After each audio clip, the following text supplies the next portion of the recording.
Hello my dear guys, আসসালামু আলাইকুম।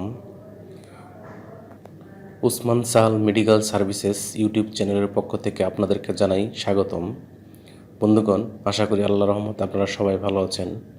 আজকের ভিডিওতে আমি আপনাদেরকে চোখ ওঠা, চোখের ভাইরাস, কনজাংটিভার প্রদাহ, চোখ দিয়ে পানি পড়া, চোখ লাল হয়ে যাওয়া, চোখের কোণে ময়লা জমা ইত্যাদি সমস্যার সমাধানে একটি অত্যন্ত কার্যকর আই ড্রপ এবং আই ড্রপটির নাম, দাম, গ্রুপ বা জেনেরিক নাম, প্রস্তুতকারক কোম্পানির নাম, কার্যকারিতা বা কাজ এবং এর সাইড এফেক্টস বা পার্শ্ব প্রতিক্রিয়া সম্পর্কে আলোচনা করব। তবে ভিডিওটি শুরু করার আগে আপনাদের প্রতি রিকোয়েস্ট, আপনি যদি আমার চ্যানেলে নতুন হয়ে থাকেন তাহলে অবশ্যই চ্যানেলটি সাবস্ক্রাইব করবেন এবং লাইক, কমেন্টস এবং শেয়ার করবেন। বন্ধুগণ, সাধারণত আমাদের চোখে ভাইরাস যে কোনো সিজনে আক্রমণ করতে পারে।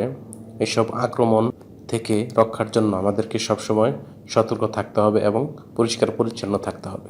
বন্ধুগণ, চোখ ওঠা, চোখের ভাইরাস, কনজাংটিভার প্রদাহ, চোখ লাল হয়ে যাওয়া, চোখের কোনো ময়লা জমা, চোখ দিয়ে পানি পড়া ইত্যাদি সমস্যার সমাধানে বিশেষজ্ঞ ডাক্তারগণ সচরাচর যে আই ড্রপটির কথা বলে থাকেন বা প্রেসক্রিপশনে লিখে থাকেন তার নাম হলো অপটিমক্স আই ড্রপ।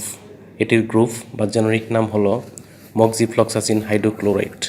এটির উৎপাদনকারী প্রতিষ্ঠানের নাম হচ্ছে Aristo Pharma limited. Optimox I drop এর দাম 160 টাকা। এটি ব্যবহারের নিয়ম হচ্ছে আক্রান্ত চোখে 1 ফোঁটা করে দিনে 3 বার ব্যবহার করা যাবে এবং চিকিৎসার মেয়াদকাল হবে সর্বোচ্চ 7 দিন।